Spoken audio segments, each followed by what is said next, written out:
Welcome to nursing chronicles YouTube channel. आज के इस वीडियो में हम अपकमिंग नॉर्सिट एग्जाम के लिए मल्टीपल चॉइस क्वेश्चन को सॉल्व करेंगे। आज की सीरीज का फर्स्ट क्वेश्चन है हमारा, which tool is most widely used to screen postpartum women for depression.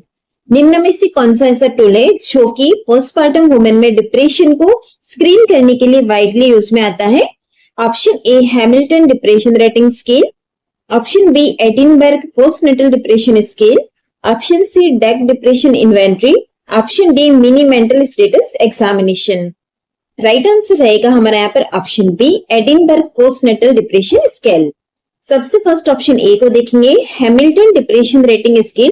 यह हमारा डिप्रेशन जनरल डिप्रेशन स्केल है, ना कि specific to postpartum. Right answer जो कि हमारा ऑप्शन बी है।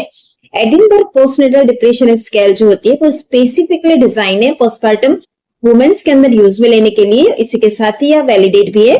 इसके अंदर जो होता है 10 अलग अलग तरह के क्वेश्चन पूछे जाते हैं और उस अकॉर्डिंग स्कोर करके डायग्नोसिस किया जाता है। नेक्स्ट आप देखेंगे ऑप्शन सी को, डेक डिप्रेशन इन्वेंट्री। यह एक जनरल डिप्रेशन टूल है और MMSE की बात करें यानी कि मिनी मेंटल स्टेटस एग्जामिनेशन की, तो यह कॉग्निटिव फंक्शन के लिए, ना कि डिप्रेशन के लिए। नेक्स्ट क्वेश्चन होगा हमारा, which of the following differentiates incomplete from complete abortion. निम्न में से कौन सा कंप्लीट एबॉर्शन और इनकम्प्लीट एबॉर्शन का डिफरेंशिएट रहेगा? Option A history of bleeding, option B passage of some tissue, option C cervical os status and presence of retained products, option D pregnancy less than 20 weeks. Right answer रहेगा हमारा यहाँ पर option C cervical os status and presence of retained products. अगर हम बात करते हैं यहाँ पर सारे ऑप्शंस की, सबसे first option A history of bleeding. History of bleeding जो होती है हमें इनकम्प्लीट और कंप्लीट दोनों ही एबॉर्शन के अंदर देखने को मिलती है। पैसेज ऑफ सम टिश्यू, यह भी दोनों के अंदर प्रेजेंट हो सकता है। और लास्ट ऑप्शन डी जो दिया गया है प्रेगनेंसी लेस देन 20 वीक्स, तो यह हमारा एबॉर्शन को डिफाइन करता है, ना कि इसके टाइप्स को। हमें क्वेश्चन के अंदर इनकम्प्लीट और कंप्लीट एबॉर्शन का डिफरेंशिएट पूछा है, तो राइट आंसर हमारा ऑप्शन सी रहेगा। पर ऑप्शन सी के अंदर आप किस तरह से डिफरेंशिएट करेंगे? जब भी हमारे पास इनकम्प्लीट एबॉर्शन का टाइप होता है तो वहां पर जो सर्विक्स होता है वो ओपन होता है, इसी के साथ ही टिश्यू जो होते हैं रिटेन वाले वो भी प्रेजेंट होते हैं। लेकिन अगर कंप्लीट होगा, कंप्लीट एबॉर्शन होगा, तो सर्विक्स का स्टेटस क्लोज होगा और कोई रिटेन टिश्यू प्रेजेंट नहीं होंगे। तो इस तरह से अगर आपको एबॉर्शन का टाइप दिया जाए कंप्लीट या इनकम्प्लीट, तो आप उससे आइडेंटिफाई कर सकते हैं। नेक्स्ट क्वेश्चन है हमारा, a male patient with tall stature, gynaecomastia, small testis and infertility is diagnosed. एक मेल पेशेंट है हमारे पास जिसके की फीचर्स दिए गए हैं, टॉल स्टेचर है, गायनेकोमेस्टिया है, साथ ही साथ स्मॉल टेस्टिस है और इनफर्टिलिटी है। तो यहाँ पर क्या डायग्नोसिस होगा? Option A Klinefelter syndrome, option B Turner syndrome, option C Down syndrome, option D Edward syndrome. Right answer रहेगा हमारा यहाँ पर option A Klinefelter syndrome. Klinefelter syndrome के अंदर क्या होता है, मेल जो होते हैं उनके अंदर एक कॉपी जो होती है एक्स क्रोमोसोम की वो एक्स्ट्रा होती है, उसे हम क्लाइनफेल्टर सिंड्रोम कहते हैं। और इस सिंड्रोम के जो हमारे की फीचर होते हैं उसके अंदर हमको देखने को मिलता है टॉल मेल होगा, हाइपोगोनाडिज्म, इनफर्टिलिटी और गायनेकोमेस्टिया होगा। तो दिए गए की फीचर के अकॉर्डिंग हमारा राइट आंसर ऑप्शन ए रहेगा, क्लाइनफेल्टर सिंड्रोम। नेक्स्ट क्वेश्चन है हमारा, which acid base imbalance is most commonly see uncontrolled diabetes ketoacidosis. निम्न में से कौन सा ऐसा एसिड बेस इम्बैलेंस होगा जो कि हमको देखने को मिलता है अनकंट्रोल्ड डायबिटिक कीटोएसिडोसिस के अंदर? Option A respiratory alkalosis, option B metabolic acidosis, option C respiratory acidosis, option D metabolic alkalosis. Right answer रहेगा हमारा यहाँ पर ऑप्शन बी मेटाबॉलिक एसिडोसिस। अगर हम बात करते हैं मेटाबॉलिक एसिडोसिस और एल्केलोसिस के बारे में, तो यहाँ पर हमें अनकंट्रोल्ड डायबिटिक कीटोएसिडोसिस दिया गया है। तो यहाँ पर क्या होता है, एक्यूमुलेशन होता है कीटोन बॉडीज का, उसकी वजह से डेवलप होता है मेटाबॉलिक एसिडोसिस। और एल्केलोसिस की बात करें तो यह हमें देखने को मिलेगा वॉमिटिंग की कंडीशन के अंदर, या फिर डायूरेटिक ओवरयूज हो गया तो वहां पर प्रेजेंट हो सकता है। चलिए बढ़ते हैं नेक्स्ट क्वेश्चन की तरफ। नेक्स्ट है हमारा, एक 2 day old newborn develops respiratory distress, chest x-ray shows ground glass appearance, what is the most likely diagnosis.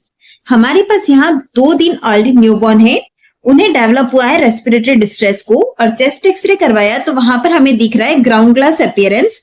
तो हमारा डायग्नोसिस यहाँ पर क्या रहेगा? Option A meconium aspiration syndrome, option B hyaline membrane disease, option C congenital pneumonia, option D transient tachypnea of newborn. Right answer रहेगा हमारा यहाँ पर option B hyaline membrane disease. Option A meconium aspiration syndrome, इसके अंदर जो हमारा chest x ray होता है उसमें हमको देखने को मिलता है पेची ओपेसिटीज और हाइपर इन्फ्लेशन। नेक्स्ट हम बात करेंगे हाइलिन मेम्ब्रेन डिजीज के बारे में। हाइलिन मेम्ब्रेन डिजीज का कारण होता है सर्फेक्टेंट की डेफिशिएंसी और जब हम एक्सरे कराते हैं तो ग्राउंड ग्लास अपीयरेंस देखने को मिलता है। नेक्स्ट आप देखेंगे ऑप्शन सी कॉन्जेनाइटल न्यूमोनिया, इसके अंदर भी इन्फिल्ट्रेट्स होता है ना कि ग्राउंड ग्लास अपीयरेंस। और लास्टली हमारा ट्रांजिएंट टैकिपनिया ऑफ न्यूबॉर्न, इसके अंदर भी हमें हाइपर इन्फ्लेशन देखने को मिलेगा और शोज फ्लूइड इन फिशर्स। क्योंकि हमें यहाँ पर जो पूछा गया है वो है ग्राउंड ग्लास अपीयरेंस, तो वो हमको देखने को मिलता है हाइलिन मेम्ब्रेन डिजीज के साथ में, तो वो हमारा राइट आंसर ऑप्शन बी रहेगा। नेक्स्ट क्वेश्चन है हमारा which of the following is exhibited by a mother with postpartum depression. अगर कोई मदर पोस्टपार्टम डिप्रेशन में है तो उसके अंदर हमें क्या देखने को मिलेगा? Option A delusion, option B hallucination, option C confusion, option D uncontrolled crime. Right answer रहेगा हमारा यहाँ पर ऑप्शन डी अनकंट्रोल्ड क्राइम। अगर हम बात करते हैं यहाँ पर पोस्टनेटल पीरियड की, वहां पर हमें एक देखने को मिलता है पोस्टपार्टम डिप्रेशन और दूसरा आता है पोस्टपार्टम साइकोसिस। हमें यहाँ पर जो दिया गया डेल्यूशन, हेल्यूसिनेशन, कंफ्यूजन, यह तीनों चीजें हमें देखने को मिलती है पोस्टपार्टम साइकोसिस के केसेस के अंदर। क्योंकि हमें जो क्वेश्चन में पूछा गया वो है पोस्टपार्टम, तो उसके अंदर प्रेजेंट होता है अनकंट्रोल्ड क्राइम। पोस्टपार्टम डिप्रेशन को आप पोस्टनेटल डिप्रेशन भी कह सकते हैं और इनके सिम्टम्स होते हैं extreme sadness, low energy, anxiety, crying episode होते हैं, इरिटेबिलिटी, साथ ही साथ चेंजेस इन स्लीपिंग और ईटिंग पैटर्न्स भी देखने को मिलता है। नेक्स्ट क्वेश्चन है हमारा a women present with amenorrhoea for 6 weeks, nausea and breast tenderness. On examination, her cervix is soft. Which category of sign of pregnancy are present? हमें यहाँ पर साइन ऑफ प्रेगनेंसी दिया गया है। सबसे फर्स्ट बताया गया है कि एमनोरिया है, साथ ही साथ नोजिया और ब्रेस्ट टेंडरनेस है। और जब एक्सामिनेशन कर रहे हैं तब सर्विक्स को सॉफ्ट पाया गया है। तो इसमें से हमारा कौन सा कैटेगरी का साइन ऑफ प्रेगनेंसी प्रेजेंट है? Option A presumptive and probable, option B presumptive only, option C positive, option D probable only. Right answer है हमारा यहाँ पर option A presumptive and probable, दोनों ही साइन यहाँ पर प्रेजेंट है। अगर हम बात करते हैं प्रेगनेंसी के साइन की तो 3 साइन होते हैं, एक होता है प्रिजम्पटिव, दूसरा प्रोबेबल और तीसरा होता है पॉजिटिव साइन।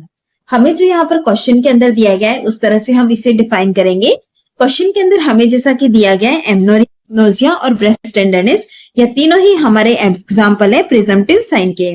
वहीं आप देखेंगे कि दूसरा सेंटेंस हमें दिया गया कि सर्विक्स सॉफ्ट है यानी कि गुडेल साइन है। तो गुडेल साइन हमारा कौन सा साइन है प्रेगनेंसी का? प्रोबेबल साइन है। पॉजिटिव साइन कौन सा होता है वो हम बात करें तो उसके अंदर आता है फिटल हार्ट साउंड और अल्ट्रासाउंड। ऐसा कुछ हमें यहाँ पर नहीं दिया गया है, इसलिए पॉजिटिव साइन नहीं आएगा और यहाँ पर प्रिजम्पटिव और प्रोबेबल दोनों ही साइन प्रेजेंट है। नेक्स्ट क्वेश्चन है हमारा what is the recommended frequency of Pep smear screening in women aged 21 to 29 years with normal result. हमें यहाँ पर पूछा गया है कि पेप स्मीयर का स्क्रीनिंग करने के लिए और स्पेसिफिकली हमें एज दी गई है 21 से 29 ईयर्स की फीमेल है और वो भी अगर नॉर्मल रिजल्ट है तो वहां पर जो है फ्रीक्वेंसी क्या होना चाहिए? Option A every year, option be every 2 year, option see every 3 year, option D every 5 year. Right answer है हमारा यहाँ पर ऑप्शन सी एवरी 3 ईयर। यहाँ पर जो हमारा करंटली रिकमेंडेशन जो चल रहा है 21 से 29 ईयर के एज ग्रुप के लिए एवरी 3 ईयर रहता है फ्रीक्वेंसी। नेक्स्ट क्वेश्चन है हमारा a patient on vancomycin develops ototoxicity, the nurse knows this risk increases if vancomycin is given with. एक पेशेंट है वैंकोमाइसिन वाला, वहां पर ओटोटॉक्सिसिटी डेवलप हुआ है, तो यहाँ पर एज ए नर्स अगर हम वैंकोमाइसिन को कौन सी मेडिसिन के साथ देंगे तो यह रिस्क हमारा और ज्यादा इंक्रीज हो जाएगा। Option A macrolides, option B aminoglycosides, option C penicillins, option D cephalosporins. Right answer रहेगा हमारा यहाँ पर ऑप्शन बी एमाइनोग्लाइकोसाइड्स।